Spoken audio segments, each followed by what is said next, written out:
안녕하세요. IoT 전략연구소의 김학용입니다. 오늘 이 시간에는 지능형 사물인터넷 구현 기술과 응용에 대해서 살펴보도록 하겠습니다. 간단히 제 소개를 드리면요. 저는 2014년까지 삼성 SDS하고 LG U+에서 IoT, M2M 쪽 관련된 일을 담당했었고요. 2014년 말부터는 순천향대학교하고 부산대학교에서 사물인터넷을 강의도 하고 기업들 자문도 했습니다. 지금은 IoT 전략연구소하고 디지털 비즈니스 인사이트 연구소를 운영 중에 있고요. 사물인터넷과 관련돼서 여러 권의 책을 출간한 바 있습니다. 오늘 제가 말씀드릴 내용은 다음과 같습니다. 먼저 그 사물인터넷의 개념에 대해서 간단히 살펴보도록 하겠고요. 기존에 단독으로 존재하던 제품들, 사물들이 인터넷에 연결되었을 때 어떻게 달라지는지 그 부분에 대해서 살펴보도록 하겠습니다. 그리고 인터넷에 연결된 사물들을 보다 편리하게 사용하고 고부가 서비스를 제공하기 위해서는 최근에 인공지능이 사물인터넷과 함께 사용되기 시작하고 있는데요. 그 인공지능, AI와 IoT, 사물인터넷이 결합된 기술을 지능형 사물인터넷, AIoT라고 합니다. 그 지능형 사물인터넷에 대해서 살펴보도록 하겠습니다. 그리고 이제 다양한 제조사의 그 제품들을 한꺼번에 쓰려면은 여러 제조사들의 서비스 플랫폼들을 하나로 연동시켜야 될 필요가 이제 발생하게 되는데요. 이런 식으로 다양한 사물 인터넷 기기들을 연동할 수 있도록 하는 그런 표준이 최근 개발되고 있습니다. 매터라고 하는데요. 그 매터 표준에 대해서도 살펴보도록 하겠습니다. 그리고 이제 마지막에 사물 인터넷 시스템의 그 동작 방식 을 살펴보도록 하겠고요. 여기에서 비즈니스 인사이트를 한번 도출해 보도록 하겠습니다. 그리고 시간이 되는 범위 내에서 사물인터넷 적용 사례들을 다양한 산업별로 살펴보도록 하겠습니다. 예, 그러면 사물인터넷의 개념부터 살펴보도록 하겠습니다. 사물인터넷은 영어로 인터넷 오브 띵스, 줄여서 IoT라고 하는데요. 여기 그림에 있는 것처럼 컴퓨터나 전화 혹은 다양한 사물들이 서로 연결된 것을 사물인터넷이라고 합니다. 우리가 인터넷을 얘기를 할 때 컴퓨터들이 연결되어서 만드는 네트워크를 인터넷이라고 하잖아요. 마찬가지로 사물인터넷은 컴퓨터화된 사물들이 연결되어서 만들어진 인터넷을 사물인터넷이라고 얘기를 합니다. 즉, 사물인터넷에서 사물이라는 것은 컴퓨터화된 사물이다. 그렇게 이해를 해주시면 좋을 것 같습니다. 그리고 이제 사물인터넷을 얘기를 할 때 많은 분들은 뭐 이렇게 컴퓨터라든지 뭐 전자제품이라든지 기기장치라든지 이런 것들만 인터넷에 연결된다 이렇게 생각을 하시는데요. 꼭 그렇지만은 않습니다. 여기 그림에 있는 것처럼 뭐 사람이라든지 동식물 혹은 침대 같은 가구라든지 공간 그리고 이제 추상적인 개념이나 비즈니스까지도 다 사물로 분류해서 이야기를 하고 있습니다. 그러면 최근에 왜 사물 인터넷이 중요한가? 좀 큰 차원에서 한번 바라볼 필요가 있는데요. 앞에서도 이제 사물 인터넷은 인터넷을 가지고 제가 설명을 드렸습니다. 즉 사물 인터넷을 이해를 하려면 인터넷부터 이해를 하셔야 되는데 우리가 인터넷이 등장하기 전까지는 사람들이 사는 현실 세계, 오프라인 세상만 존재했었습니다. 그러다 1969년에 인터넷이 등장하면서 온라인 세계라는 게 만들어졌고요. 그리고 이제 1995년에 인터넷이 상용화가 되면서 다양한 비즈니스하고 결합되기 시작을 했습니다. 그러면서 현실 세계에 있는 비즈니스하고 온라인 세상에 있는 비즈니스하고 연결이 되기 시작을 했고요. 현실 세계에 있는 사람과 온라인 상에 있는 비즈니스가 연결되기 시작을 했습니다. 그 이후에 스마트폰이나 사물인터넷 기술이 등장하면서 현실과 가상세계는 조금씩 밀접하게 연결되기 시작을 했고요. 여기서 이제 중요한 변화가 나타나게 됩니다. 사람들이 인터넷을 이용하는 방식들이 굉장히 다양하게 바뀌기 시작을 했다는 거죠. 그렇게 되면서 어떤 현상이 발생을 하느냐? 여기 그림에 보이는 것처럼 다양한 인터넷 세상이 만들어지게 됩니다. 첫 번째 이제 우리가 살고 있는 현실 세계가 하나 존재하고요. 그 다음에 온라인 세계라는 거 아까 말씀드린 게 존재하고요. 그 다음에 이제 현실 세계하고 가상 세계를 결합을 하는데 현실 세계 쪽에 조금 더 가까운 성격을 가지고 있는 세상이 앰비언트 세상이라고 얘기를 합니다. 그리고 그 반대로 현실 세계보다는 온라인 세상에 더 가까운 그 인터넷 세상을 메타버스라고 얘기를 합니다. 사실 여기 메타버스 세상이라는 것은 특정한 하나의 그 인터넷을 얘기를 하는 게 아닙니다. 다양한 형태의 인터넷들을 다 싸잡아서 이제 메타버스라고 이제 이렇게 얘기를 하는 건데요. 그렇다면 여기서 이제 사물 인터넷이 왜 중요하냐? 그림에서 보이는 것처럼 사물 인터넷은 앰비언트 세상에서도 사용이 되는 기술이고요. 메타버스 세상에서도 사용이 되는 기술입니다. 즉 기업들은 향후 미래 비즈니스로 앰비언트 컴퓨팅 혹은 메타버스 세상들을 많이 생각을 하고 있는데 거기에 가장 기본이 되는 기술이 사물 인터넷 기술이기 때문입니다. 그리고 사물 인터넷에서 발생하는 데이터를 기반으로 해서 뭐 빅데이터라든지 인공지능 같은 기술들, 뭐 블록체인 기술들, 혹은 뭐 5G나 그 이후에 뭐 6G 같은 기술들이 이제 사용이 될 수가 있게 되는 겁니다. 그런 측면에서 사물 인터넷은 어떤 디지털 경제 혹은 디지털 전환을 위해서 가장 핵심적이자 기본적인 기술이다라고 이렇게 말씀을 드릴 수 있을 것 같습니다. 그러면 기존에 단독으로 존재하던 사물이 인터넷에 연결이 되면은 뭐가 달라질까요? 예를 들어서 여기 램프가 있습니다. 이 램프를 껐다 켰다 이렇게 제어를 하기 위해서는 어떻게 해야 될까요? 일반적으로 이 램프를 제어하는 스위치에 직접 다가가서 스위치를 껐다 켰다 해야 됩니다. 그런데 이 램프가 인터넷에 연결된다라면은 램프 근처에서 램프를 제어하는 것도 가능하겠지만 램프에서 멀리 떨어진 곳, 즉 원격지에서 램프를 껐다 켰다 제어하는 게 가능해집니다. 예를 들면 스마트폰 앱을 이용해서 제어를 한다거나 뭐 인공지능 스피커 이런 것들을 통해서 램프를 원격지에 있는 램프를 껐다 켰다 제어를 할 수가 있겠죠. 마찬가지로 원격지에 어떤 센서가 있다라고 하면은 그 스마트폰 앱이나 인공지능 스피커 같은 것들을 이용을 해서 원격지의 온도나 습도 그런 정보들을 확인하는 게 가능해집니다. 이런 식으로 저런 사물들이 인터넷에 연결되게 되면은 원격지에서 모니터링을 하거나 제어를 하는 게 가능해집니다. 근데 여기에서는 사람들이 뭐 온도를 확인하거나 불을 켜기 위해서 사람들이 관여를 했습니다. 스마트폰 앱을 실행시켜야 되고 아니면 인공지능 스피커에 말을 하는 식으로 사람들이 관여를 했는데요. 앞으로 기술들이 진화를 하게 되면은요, 이 기계들끼리 서로 연결되어서 자기들끼리 스스로 동작을 하는 그 자율화된 그런 이제 동작을 제공을 할 수도 있게 됩니다. 오른쪽 그림을 보시면은요, 여기 보면 이제 온도 센서하고 에어컨이 이렇게 연결되어 있는 모습을 보여주고 있는데요. 예를 들어서 이제 일반적으로는 그렇습니다. 덥게 느끼면 우리가 리모컨으로 에어컨을 켜게 되는데요. 이 경우는 온도 센서가 온도를 감지하고 있다가 일정한 수준 이상, 예를 들어서 26도 이상이 되면은 뭐 에어컨을 자동으로 켜준다.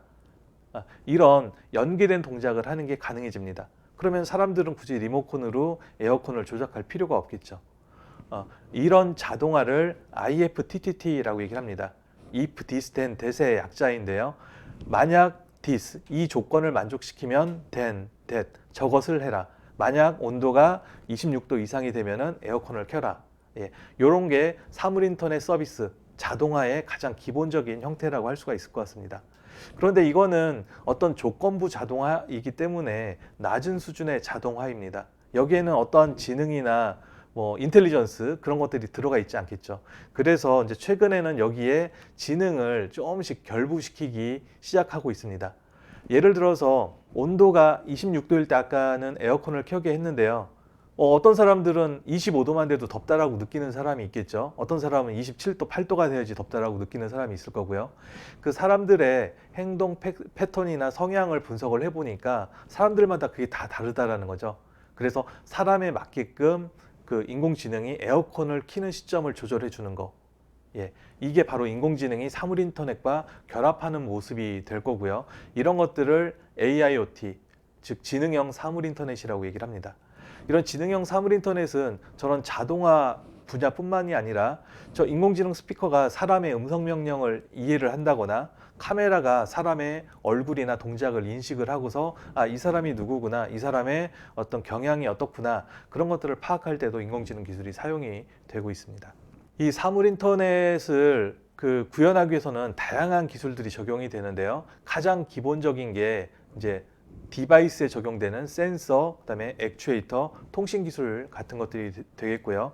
이 사물 인터넷 디바이스가 자신과 관련된 혹은 그 디바이스, 사물 주변과 관련된 데이터들을 생성을 해서 뭐 클라우드나 아니면 서버 쪽으로 보내게 되면은 거기에 이제 빅데이터가 형성되게 됩니다.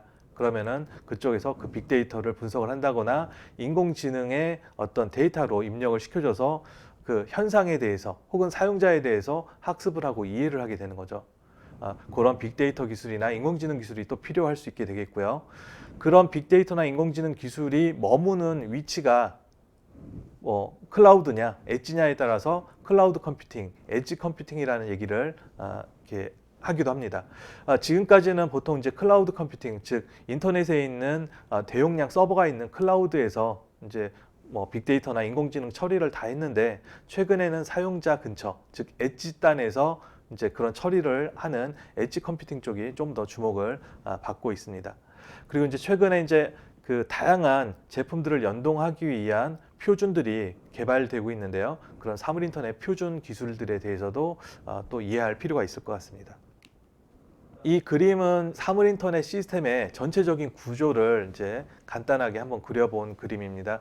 여러분들이 이해하기 쉽게 그 스마트홈 환경을 가정을 하고 그림을 그려봤는데요. 일반적으로 이제 우리 집을 생각해 보면은 가전제품이 있습니다. 옛날에는 그냥 전기만 꼽아서 쓰는 것들이었는데 요즘은 전기뿐만이 아니라 인터넷에 연결해서 쓰는 이제 스마트 가전제품들이 많이 출시가 되고 있죠. 그리고 이제 또 그 옆에 보면은 스마트홈 액세서리라고 이렇게 그 제가 표시한 장치들이 있는데 센서라든지 액추에이터, 예를 들면은 센서 같은 경우는 움직임을 감지하는 센서, 문이 열렸다 닫혔다를 감지하는 그런 센서들이 있을 테고요. 그다음에 액추에이터에는 이제 불을 껐다 켰다는 스마트 램프, 스마트 플러그, 블라인드 커튼 이런 것들이 이제 보통 스마트홈 액세서리라고 합니다. 그리고 이제 그 위쪽에 보면은 인공지능 스피커라고 이렇게 돼 있는데요. 얘네들은 인공지능 스피커가 될 수도 있고요. 디스플레이가 될 수도 있고, 스마트폰 앱이 될 수도 있습니다. 집에 있는 스마트 가전과 액세서리들을 제어하는 그런 컨트롤러 역할을 하는 그런 장치들이 존재한다. 그렇게 생각을 할 수가 있을 것 같습니다. 이런 다양한 장치들이 일반적으로는 집에 있는 와이파이 공유기, 전문적으로는 인터넷 게이트웨이라고 하는데요. 여기에 연결이 돼서 인터넷에 있는 사물인터넷 서비스 플랫폼에 연결이 되게 됩니다. 우리가 스마트폰이나 인공지능 스피커로 뭔가를 제어하기 위해서 명령을 보내게 되면은 그 신호가 그 사물인터넷 서비스 플랫폼이 있는 인터넷까지 나갔다가 다시 들어오게 됩니다. 그래서 집에 있는 가전제품이나 액세서리들을 제어하게 되는 그런 식으로 동작을 하게 되죠. 근데 이제 이렇게 되다 보니까 안 좋은 점들이 몇 가지가 있습니다. 첫 번째, 그 우리 집에서 사용하는 그 다양한 디바이스의 제어 정보 혹은 사용자와 관련된 정보, 이건 프라이버시하고도 관련이 있겠죠. 이런 데이터들이 인터넷으로 나가는 겁니다. 이거 굉장히 좀 불안하게 느끼시는 분들이 좀 계실 수 있을 것 같고요. 또 어떤 문제가 존재하느냐, 만약에 인터넷에 장애가 발생을 했습니다. 그럼 데이터가 왔다 갔다 하는 거, 통신이 안 되겠죠. 그렇게 되면 집에 있는 사물인터넷 기기들이 제대로 동작하지 못하게 됩니다. 그래서 최근에는 앞에서도 잠깐 말씀드린 것처럼 클라우드에 있는 그 컴퓨팅 기능이 사용자 근처로 이렇게 내려오기 시작을 하고 있습니다. 그걸 엣지 컴퓨팅이라고 하는데, 이렇게 되면은 사용자가 제어 명령을 보낸다든지 디바이스가 생성한 데이터들이 대부분 다 이 엣지 컴퓨팅 서버에서 처리가 되고 그 안에서 또 서비스가 이루어지게 됩니다. 그렇게 되면 프라이버시도 보호할 수 있고요. 인터넷이 끊기더라도 문제없이 사용할 수가 있고, 또 반응 속도도 굉장히 빨라서 여러 가지 측면에서 이로운 점이 있다라고 생각을 할 수가 있을 것 같습니다. 이런 구조를 만약에 공장 쪽에 적용을 하게 되면 이게 스마트 팩토리가 되는 거고요. 사무실에 적용하면 스마트 오피스, 농장에 적용하면은 스마트 농장, 스마트 팜 그런 게 되겠죠. 그 다음에 이제 저렇게 이제 다양한 그 기기들을 연결해서 보통 스마트 홈이든 아니면 사물 인터넷 환경을 구현을 하게 되는데요. 지금 이게 쓰다 보니까 여러 가지 불편한 점이 좀 많이 있는 것 같습니다. 여러분들이 좀 이해하기 쉽게 그 문제점을 좀 말씀을 드리면은요. 여러분들 집에서, 여러분들 댁에서 다양한 가전제품들, 기기들을 사용을 하실 겁니다. 아마 삼성 제품만 쓰시는 분들도 계실 거고 LG 제품만 쓰시는 분들도 계시리라 생각을 하는데요. 대부분은 삼성 것도 쓰고 LG 것도 쓰고 다른 회사의 제품들도 같이 혼용을 해서 사용을 하리라고 생각을 합니다. 그런데 현재는 어떤 식으로 구성이 되어 있느냐? 삼성 제품들은 삼성의 스마트 띵스에만 연결되어 있습니다. LG 제품들은 LG의 싱큐에만 연결이 되어 있습니다. 그러면 사용자들은 핸드폰에 삼성 앱도 설치를 해야 되고요. LG 앱도 설치를 해야 되고요. 만약에 또 다른 회사의 제품을 이용한다면은 그 브랜드마다 스마트폰에 앱을 설치를 해줘야 됩니다. 굉장히 불편하다는 거죠. 그리고 이 경우에 여기 삼성에 있는 제품하고 LG 제품을 한꺼번에 연동해서 사용하려면은 그게 불가능합니다. 물론 가능할 수도 있겠죠. 삼성과 LG가 이 플랫폼을 연결시켜주면은 서로 다른 브랜드의 제품들을 하나로 연동해서 사용하는 게 가능해집니다.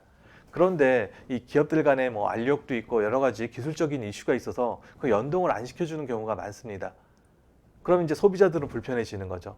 그래서 최근에 이런 불편함을 좀 해결해 보자라고 해서 매터라는 표준이 나왔습니다.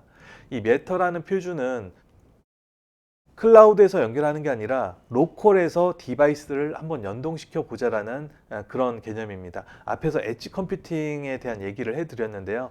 집에 있는 허브 장치를 이용을 해서 브랜드하고 상관없이 디바이스를 좀 다 연결해 볼 수 있도록 하는 그런 표준을 만들어 보자.